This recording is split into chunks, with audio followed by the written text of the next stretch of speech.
A hero's journey isn't always as it seems. Just ask Ezra Miller. While the Flash's lightning speed action should have dazzled on screen, behind the scenes, its star Ezra Miller has faced more obstacles than most Hollywood lead actors. Of course, nearly all of those obstacles were placed there by Ezra Miller in the first place, but we'll get to that, I promise you. But why has this Hollywood whirlwind of controversy been unable to find another role after The Flash's catastrophic crash? Folks, today we are leaping into a superhero topic that's faster than Barry Allen himself.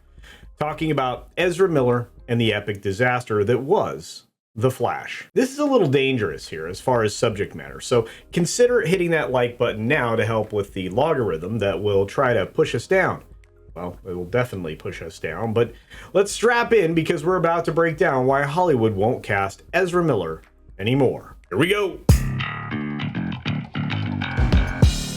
First, let's start with what I think is a rather mysterious disappearance. After The Flash hit theaters and Ezra Miller, who plays our titular hero, vanishes like a plane in the Bermuda Triangle, it's been over 4 months since, well, the movie's ill-fated release, and now Ezra's gone, just MIA. Not a word about the film's box office faceplant, nothing. Not even a word about its brutal reviews. It's like he just vanished into thin air, much like his character does sometimes in the comics. But hold on, we've got more layers to unpeel here. You see, Ezra Miller wasn't just a forced absentee landlord in the superhero universe. Miller was also forced to be absent during the marketing campaign, basically being virtually invisible. Like, Ezra's been given Harry Potter's cloak of invisibility.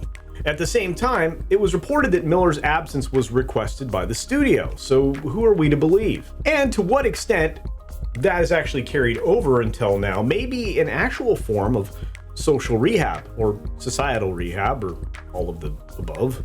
But let's move on to the broader DC universe. Now don't get me wrong, The Flash had received a scant few positive reviews, and Ezra Miller's performance wasn't solely responsible for dragging the film down. But despite the 4 or 5 good bits, it couldn't overpower a fatal nosedive at the box office. Let's not sugarcoat it, I'm talking a colossal disaster. And this film, with an admitted production price that we know is a lie, officially cost between $200 and $220 million to make. And of course, we know better than that. We know that this film was reportedly the most expensive films ever made. And that's not all that important, actually, because the real issue is how much did it make back? Well, a meager $270 million worldwide.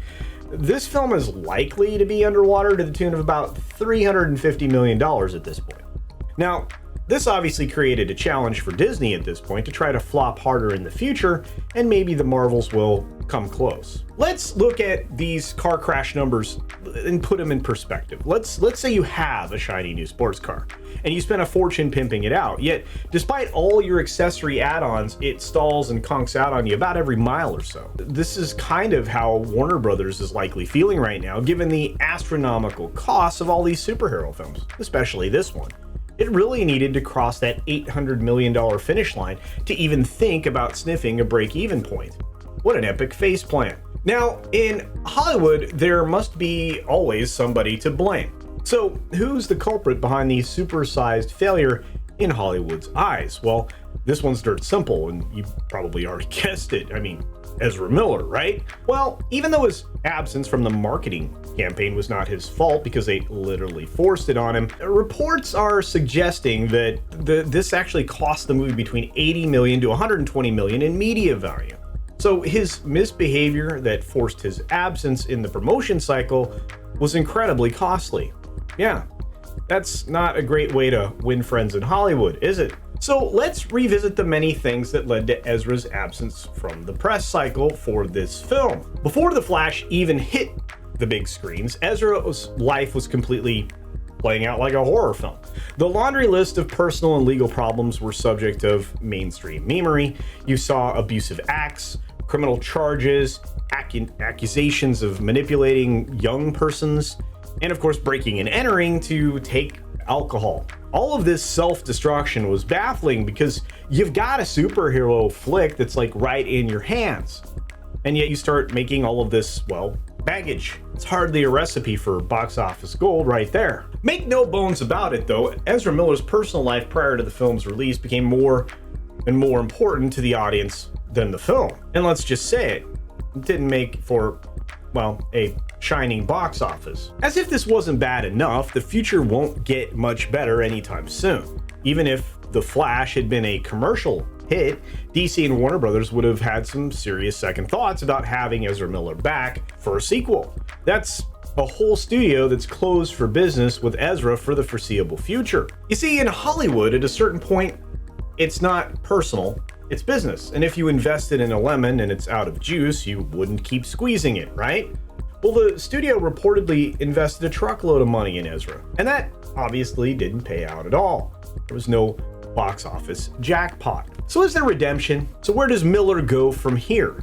No studio's gonna hire Ezra anytime soon, so folks, it looks like it's time to head for the indie scene, returning Ezra to the roots from which he came. And while the grand blockbusters might be steering clear of Ezra faster than a speeding bullet, there's just a glimmer of hope in the independent film scene. And I guess the question here is raised, will this be a rise like a Phoenix moment? Reportedly, there's a unique blend of talent and controversy there. It could just make Ezra a darling of the indie filmmakers again. So while The Flash might be more like a flicker of a candle, the indie world is where Miller could actually shine and ignite. Look, the world is unforgiving, especially in Hollywood, and well, nobody's really sure where Ezra's at. And with any kind of production, every movie is a gamble, usually an expensive one, and Ezra Miller's gamble certainly didn't pay off. The Flash crashed, and that's ancient history now. Is there any kind of future in Hollywood proper for Ezra in the future? Can Ezra make some sort of a comeback? Is it even possible? And will Ezra be stuck in indies for the rest of his career? Let me know your thoughts on these questions and more down in the comments section below, because I'm curious. It's oftentimes when we go through one of these experiences with one of these actors or actresses, or let's say stars, so we don't offend anybody, and they go through all these kinds of trials and tribulations, we often lose touch with them. Or in some cases, you never lose touch with them, and they're a car crash every day. But where's Ezra, and where will he be? Anyway, be sure to take care of yourself, take care of others, wash your hands, of course, because it's good hygiene, and until next time, see ya!